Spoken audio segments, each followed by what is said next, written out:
Hello guys, good afternoon. Ito po ako, OFW ng Saudi Arabia. 24 years na po sa abroad. Ang dami ko na pong experience.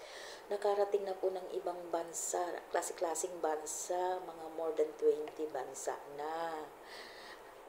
Mas marami pong napuntahan at kung magbabakasyon, 3 months, 2 months. Pero dito sa labas is ilang taon. Pero now, I'm going home. Gagawin ko na po. Tama na siguro yung 24 years of service na nag-abroad. Ngayon, umpisa na po akong magninegosyo. Inshallah, pag uli sa Pinas. First, nagsisave ako ngayon. Habang may ilang buwan pa, pinag-aaralan kong mabuti. Unang-una po yung aking vlog. Kailangan i-arrange ko pa ng mabuti dahil ang dami ko na pong na-upload na YouTube video sa YouTube. Malapit po mag 1,000 pero kukunti lang po ang views. Kasi po, tamad po ako mag-i-edit. Kasi atat na atat po ako na matapos kaagad. Parang ang saya-saya ko na ang dami ko nang na-upload. Pero wala pong nanonood. Pero it's okay. Learning. Pero at least, sarili kong video. Hindi ako nangungupya ng iba. Sa akin po yun. Kasi gusto ko yung sa akin para walang copyright at reality. Ako mismo po ang nag-work.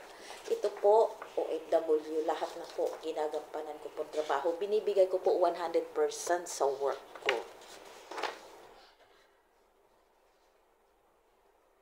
So now, natuklasan ko po na ang video ko, i-edit ko mamaya. Gagawa pa ako ng edit mamaya. Kukulik ko lahat ng work, magsisave, at yung formula, goal, yun, mamaya tatapusin ko. So guys, mga kapwa OFW, again, mag-ipon na po tayo. Nakakasawa na po maging OFW. Ito, comfort zone.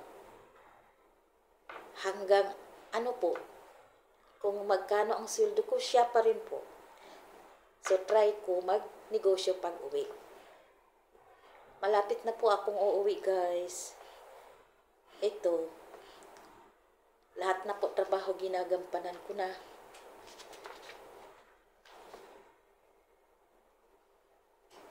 Ito, sana hindi ako mamali kasi habang gumagawa, nagdadala.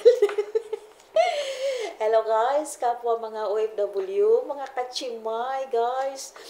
Magninegosyo na po tayo guys. Tama na kung hindi pa kayo sawang-sawa dyan sa pagka-OFW.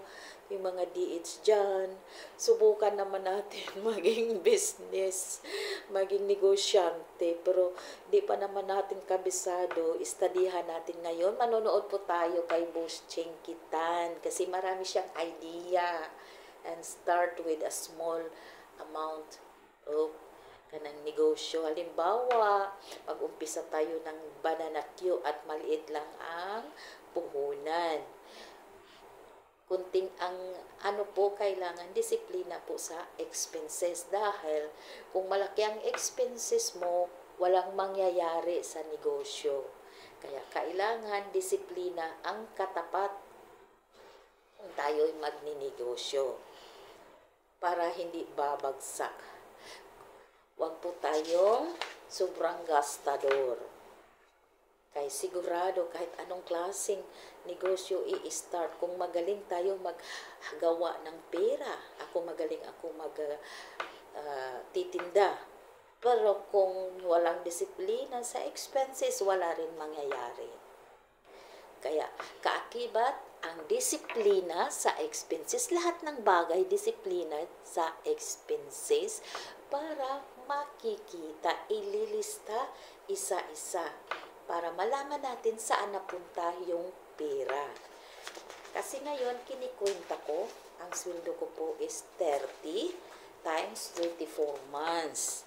Ngayon, mas malaki po ang expenses. Kung hindi lang ako marunong diskarte, part-time, lahat-lahat na po pinart-time, hindi po ako makakaipon kasi mas malaki po ang expenses. Mabuti na lang at dumiskarte ako. Lahat na pinasukan ko na magmamasas, basta makakatulong sa pag-iipon.